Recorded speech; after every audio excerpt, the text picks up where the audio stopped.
दिसंबर 1995 को जो भीषण त्रासदी डवाली में हुई थी, आज भी उसे याद करके लोगों की आंखों में आंसू आ जाते हैं। लेकिन निम्नलिखित संस्थाओं ने आगे बढ़कर उस त्रासदी व उन पुण्यात्माओं को श्रद्धांजलि देने के लिए रक्तदान शिविरों का आयोजन किया है। तो हम आपको दूसरे रक्तदान शिविर में ले आए हैं। मैं आपको बता दूं कि अपने संस्था की ओर से डवाली के सिविल हॉस्पिटल में यहाँ पर रक्तदान शिविर का आयोजन किया गया है। यहाँ पर हमारे साथ रक्तदान करने के लिए संदीप शर्मा पहुँचे हैं, जिनकी एज अभी 18 वर्ष की हुई है और आज वो यहाँ पर रक्तदान करने आए हैं और प्रथम बार रक्तदान कर रहे हैं। तो जानते हैं कि कैसा लग रहा है। बहुत बहुत स्वागत है सर आप। Thank you ma'am. सर, इतनी जो बड़ी भीषण त्रासदी हुई थी उसके बारे में आपके पेरेंट्स ने आपको बताया है कि उस दिन क्या हुआ था? हाँ जी, ज़रूर बताया है। उस दिन फंक्शन हो रहा था और वहाँ एक ट्रेजेडी हो गई थी जिसमें मेरे बुआ भी ट्रेजेडी में आ गए थे। तो वो सब बात सुन के मुझे बहुत फील होता है और मैं चाह रहा था भी जब तक मैं 18 का नहीं होता तब तक मैं ब्लड नहीं दे सकता, पर अगर मैं अब 18 का हो गया तो अब मैं ब्लड डोनेट ज़रूर करूँगा। और आपको इंस्पिरेशन कहाँ से मिली इस चीज़ की कि आपको जैसे ही आपकी एज होती है आपको ब्लड डोनेट करना है? इंस्पिरेशन मेरे ताऊ जी से और मेरे पापा से। तो उन्होंने मुझे हमेशा कहा है भी ब्लड डोनेट करना चाहिए, तो इस वजह से। तो अपने फ्रेंड्स को क्या मैसेज देना चाहेंगे? क्योंकि बहुत सारे जो लोग हैं उनमें ये है कि ब्लड डोनेट करने से कहीं ना कहीं कोई दिक्कत ना आ जाए, तो करते ही नहीं है कुछ लोग। तो नहीं, ऐसी कोई बात नहीं है। पहले अपना एचपी चेक कराओ, अगर वो सही है तो ब्लड ज़रूर देना चाहिए और ये बहुत फ़ायदे की चीज़ है। तो सर, आप अपनी आने वाली जनरेशन को अभी से रक्तदान के लिए और सामाजिक कार्यों के लिए प्रेरित कर रहे हैं। तो सर, आप बाकी जो बच्चे हैं, यूथ है, आप उन्हें क्या कहना चाहेंगे? सबसे पहले तो मैं अपने के बारे में थोड़ा बताना चाहूँगा। ये अपने की टीम जो हमने बनाई है, तुम्हारा पहले दिन से ही ये लक्ष्य था कि जिस बात के लिए हम कभी अतीत में खड़े हुए थे, तो उसके रिगार्डिंग जो हम फैसला लेंगे वो समाज की भलाई के लिए होना चाहिए। तो हर 23 दिसंबर को हम उन पुण्यात्माओं की याद में ये लगाते हैं ब्लड डोनेशन कैंप। और यूथ से मैं सभी अपील करना चाहूँगा कि इसमें जब आप ब्लड डोनेट करोगे तो आपको 101% इंटरनल जो है हैप्पीनेस मिलेगी, खुशी मिलेगी।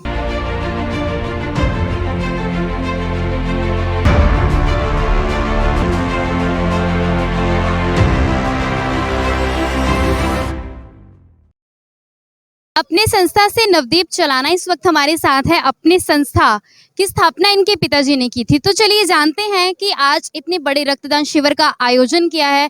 जो पौधा इनके पिताजी के द्वारा लगाया गया था, आज वो फल फूल रहा है, तो उन्हें कैसा लग रहा है सर? बहुत अच्छा लग रहा है जी।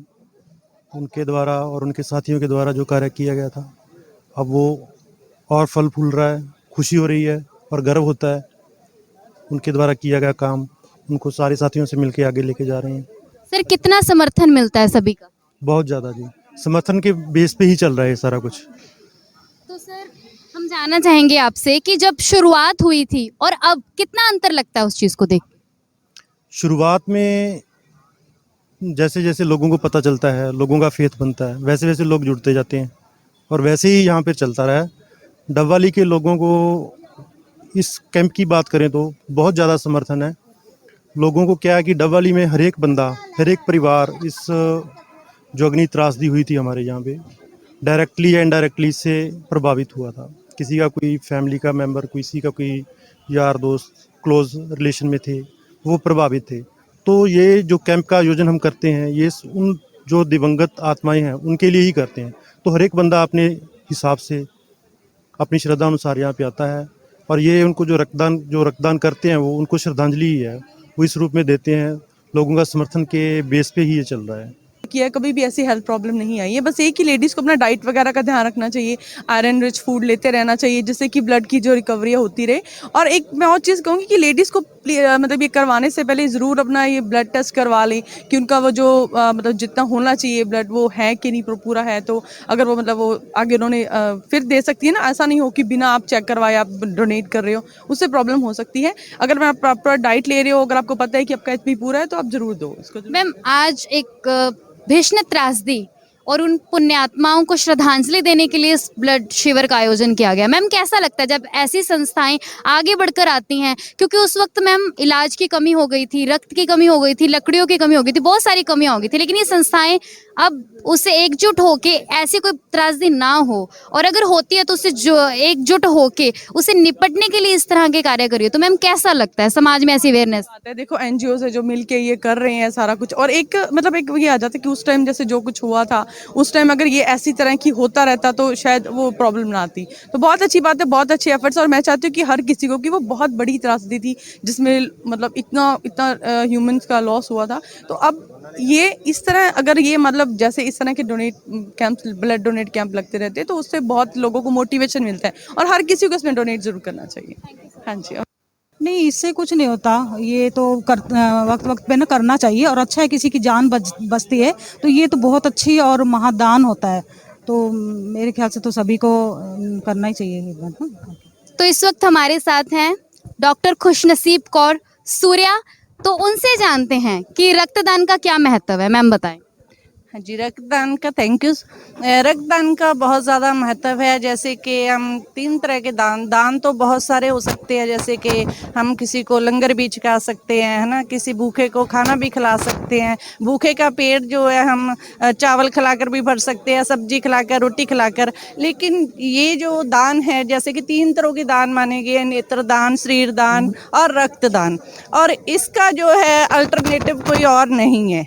रक्त का जो है वो मनुष्य को मनुष्य ही बचा सकता है, ये जो है खून देकर, तो किसी की ऐसे अनमूल्य ज़िंदगी बचाई जा सके तो इससे बड़ा जो है मैं समझती हूँ दान कोई नहीं है।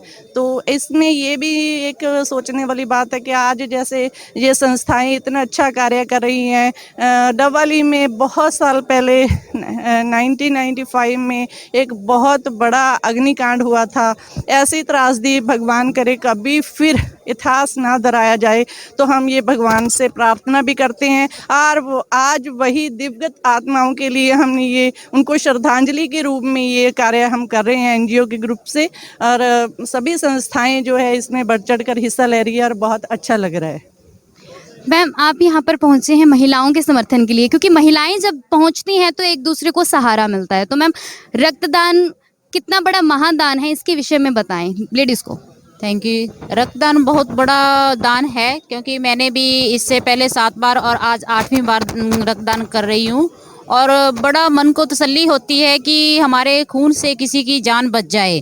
क्योंकि हम देखो पैसा भी हो, सब कुछ भी हो, लेकिन अगर कोई अंतिम समय पे देखो ब्लड की ज़रूरत कितनी होती है, और किसी को ना मिले तो वो कहीं वो पैसा काम नहीं आता। लेकिन एक इंसान ही इंसान के काम तब आता है जब उसको खून की ज़रूरत होती है, और मैं मानती हूँ कि ब्लड खून दान से बड़ा कोई दान नहीं है। और हमें मैं दूसरी सभी हाँ, खून देखो रंग लाल ही है, वो तो इंसान का बनाया हुआ है, भी ये उसका हिंदू का, ये मुसलमान का है, या किसी सिख का है। तो देखो ये अगर किसी उस टाइम तो सभी को ऐसा होता है कि कहीं ना कहीं से कोई ब्लड हमें मिल जाए, और हमारे जो भी बंदा, जो कोई इंसान जिसका भी जीव जान बच जाए। और मैं मानती हूँ कि हमें स्त्रियों को भी पीछे नहीं हटना चाहिए। कोई आज तक, मुझे 8-9 साल हो गए देती को, मुझे कभी कोई दिक्कत नहीं आई।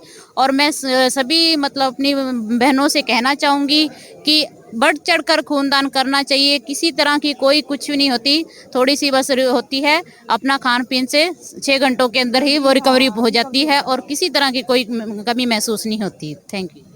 मैम 1995 23 दिसंबर को एक भीषण त्रासदी हुई थी, जिसके कारण बहुत सारे ऐसे कहा भी जाता है कि मेडिसिन की कमी हो गई थी, खून की कमी हो गई थी, लकड़ियों की कमी हो गई थी। ऐसी संस्थाएं जब बढ़ चढ़कर काम करती हैं ताकि भविष्य में ऐसी त्रासदी ना हो, अगर हो भी तो उसको कवर अप किया जाए, तो मैम कितना अच्छा लगता है। और लेडीज़ इसमें बढ़ चढ़ कर आ रही हैं, तो मैम इस पे जानना चाहेंगे। हमें बहुत अच्छा लगता है, जब से हमने एनजीओ का वो करा है तो हम एक साथ बढ़ के सारा कर रहे हैं। और रक्तदान तो वैसे ही महादान है, इसमें तो सबने जो करा हुआ है हमें अच्छा लगता है। वैसे भी हम मिलजुल कर काम कर रहे हैं, एनजीओ हमारे जब से किया है हमें अच्छा लगता है। नारी एकता। तो मैम अगर और नारियां भी जुड़ना चाहें आपकी संस्था से तो मैम क्या प्रोसीजर रहता है उन्हें अपने बीच में जोड़ने के लिए, और नारियों को एक जागृत करने का काम है क्योंकि एनजीओ चल रही है जागृत कर रहे हैं, तो मैम कैसा लगता है देख के कि जब नारियां बढ़ चढ़ कर आगे आती हैं? पहले तो उन 442 बिछड़ी आत्माओं को कोटि कोटि नमन। उसके बाद नारी शक्ति की जहाँ तक बात आती है तो पुरुष वैसे भी नारी के बिना अधूरा है, और यहाँ खास करके ऐसे पवित्र मौके पे अकेले पुरुष कुछ नहीं कर सकेंगे जब तक हम नारियां उनके साथ ना हों। तो अच्छा लग रहा है, लेकिन उन बिछड़ी आत्माओं के लिए ये एक हमारे लिए प्रेरणा है वो, और रक्तदान करना चाहिए। रक्तदान महादान। मेरे को बहुत ही अच्छा लग रहा है रक्तदान करके, क्योंकि ये शायद 95-96 की बात है जब ये त्रासदी हुई थी। उस टाइम हम सिरसा में ना वो सेवा कर रहे थे, तो वहाँ पता लगा कि ये बहुत बड़ा हादसा हो गया है। तो उस टाइम छोटे छोटे बच्चे, महिलाएं, बुजुर्ग, बुरी हालात थी उनकी, खूनदान की इतनी कमी आ गई थी कि उस टाइम कईयों की तो खून नहीं मिला तो ऐसे जान चली गई। तो उस समय को याद करते हुए आज हमें भी पता लगा ना, जब स्कूल में हम काम कर रहे थे तो मैंने मेरी हेड से कहा कि मैडम मैंने भी खूनदान करना है, क्योंकि ये बहुत ज़रूरी है। और ख़ास करके